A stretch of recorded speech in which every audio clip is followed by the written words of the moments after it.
Napoléon est-il mort empoisonné?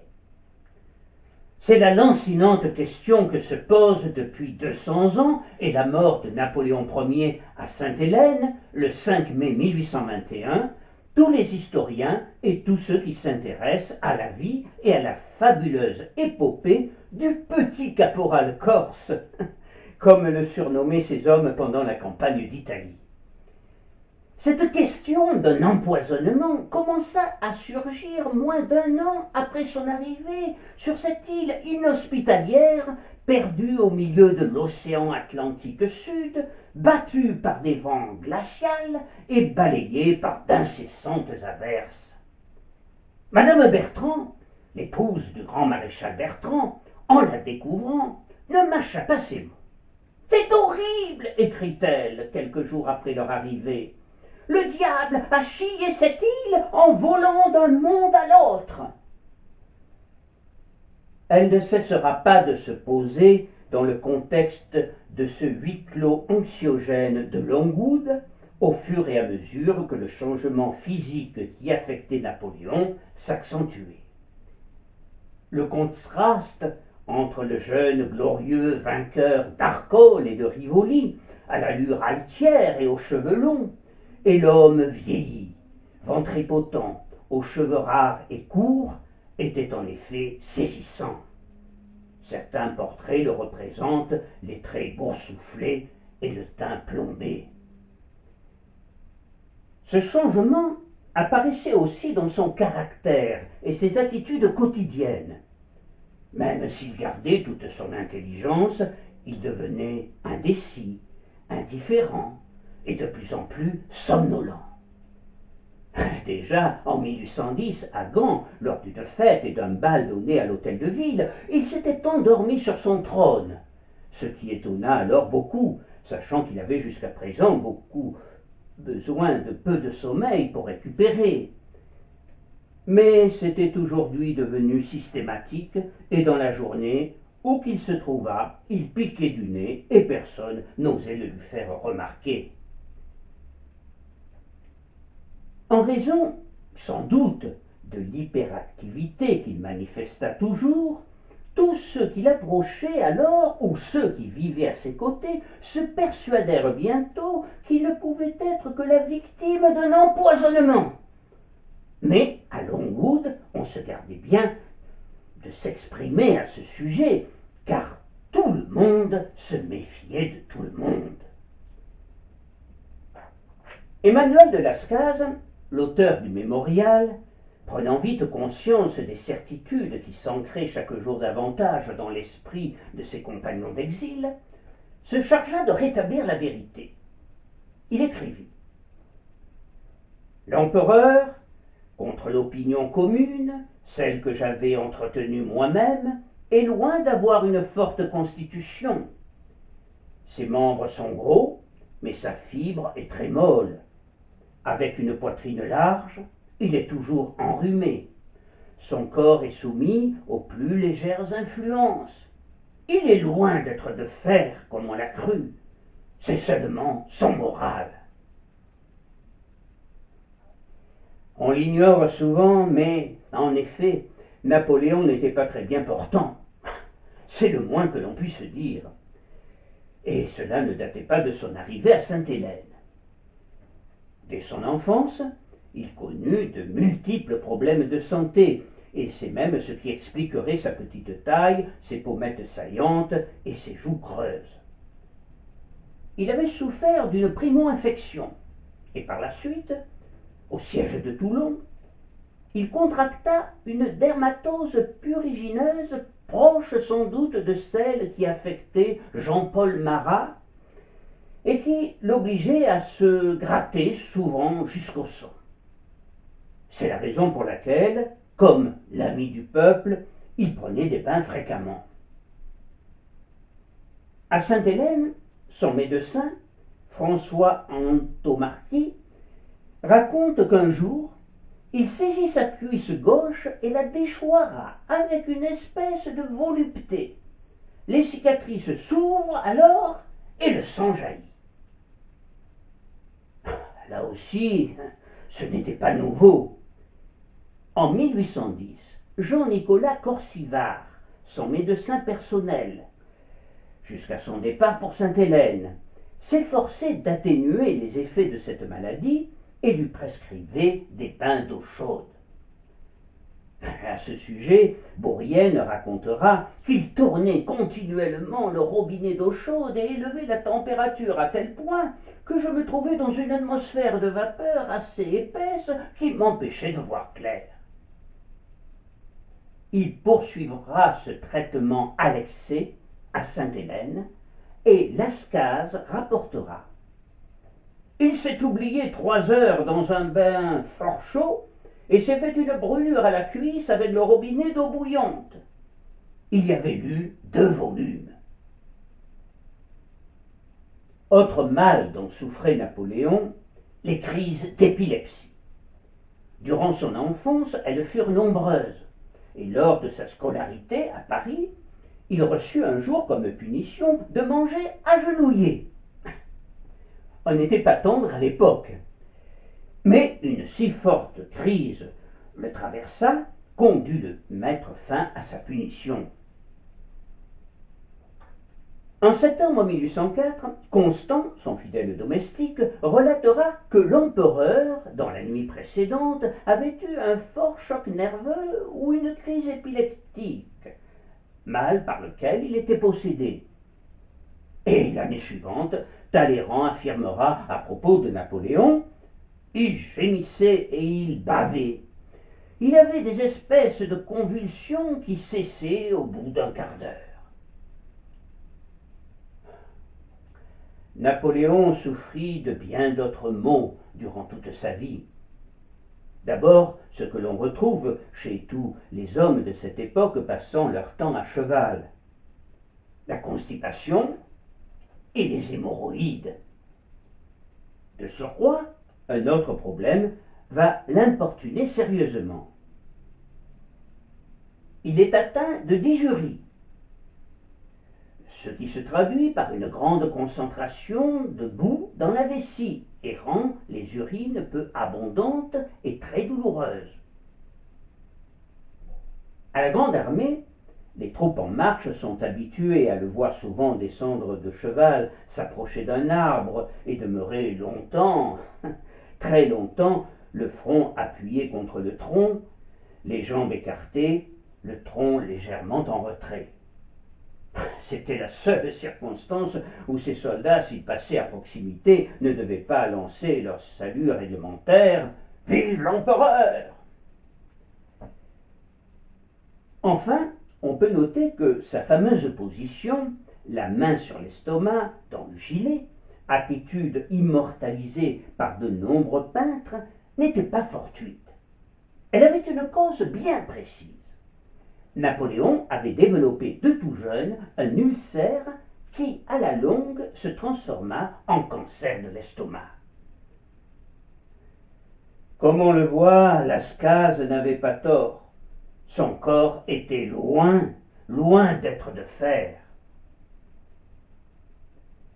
Pourtant, ce malade qui souffrait dans sa chair entretint toujours avec la médecine de bien curieuses relations. L'eau, l'air et la propreté sont les principaux articles de ma pharmacopée, avait-il coutume de répéter. Et à Sainte-Hélène, au fil des semaines et des mois, il devint de plus en plus méfiant envers les médecins. Notre corps est comme une montre, disait-il, une montre parfaite qui doit aller un certain temps. L'horloger n'a pas la faculté de l'ouvrir. Il ne peut la manier qu'à tâtons et les yeux bandés. Pour un qui, à force de la tourmenter à l'aide d'instruments biscornus, vient à bout de lui faire du bien, combien d'ignorants la détruisent. En 1818, il ne dort plus. Commence à ressentir une douleur sourde à l'estomac, premier symptôme de son cancer, et présente des troubles de gravelle urinaire, sans parler de plusieurs problèmes dentaires.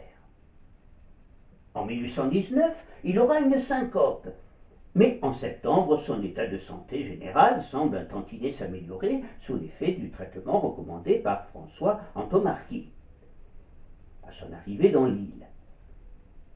Le captif retrouve même un certain entrain, mais ce n'est que temporaire.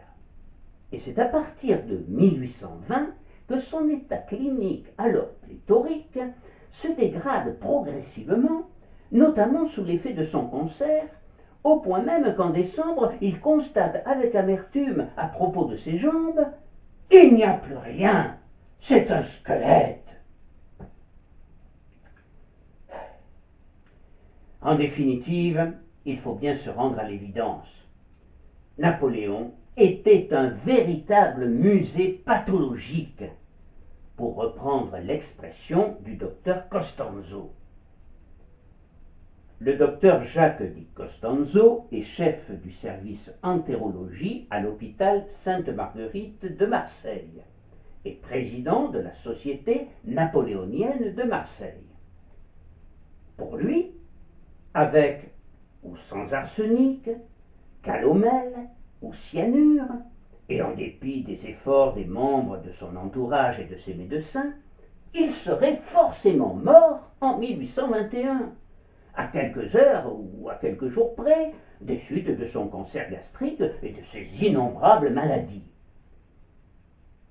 Mais, à notre époque, une endoscopie aurait permis d'évaluer le degré d'évolution de la maladie et la chimiothérapie ou l'ablation de tout ou partie de l'estomac aurait permis de le sauver.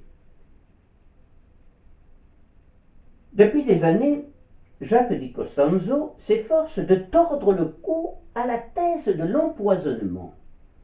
Et les plus grands historiens spécialistes de Napoléon, Jean Tullard ou Thierry Lenz, s'accordent également à réfuter cette thèse et parlent de causes pathologiques.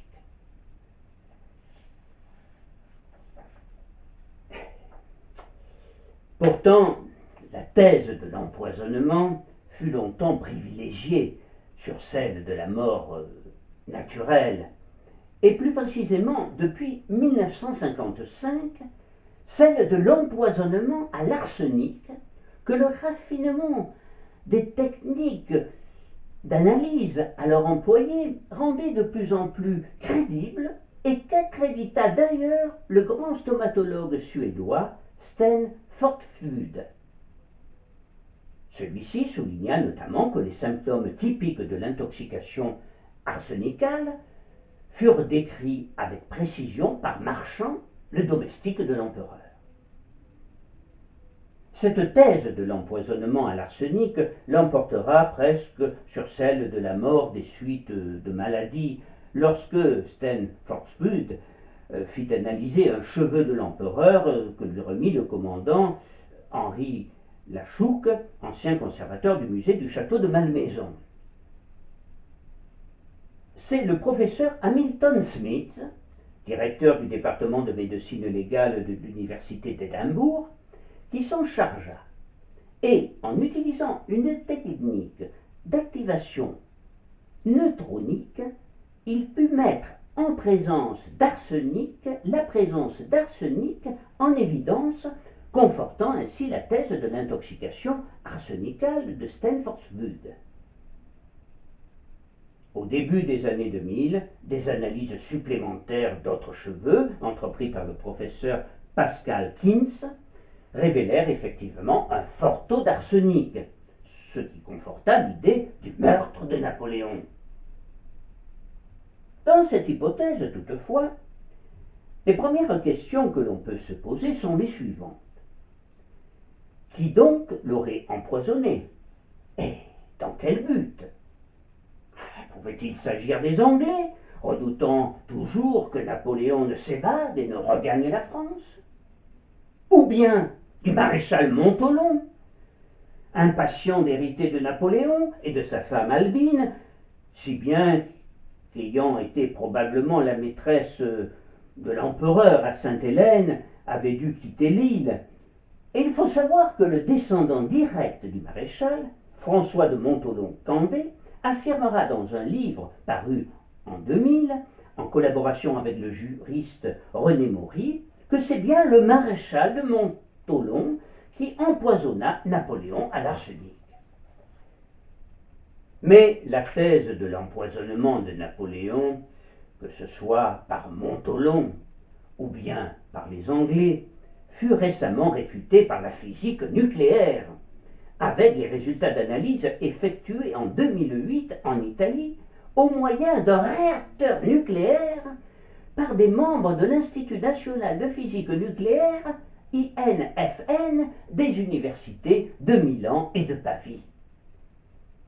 Les cheveux de Napoléon étaient depuis sa jeunesse riches en arsenic, selon les normes toxicologiques actuelles.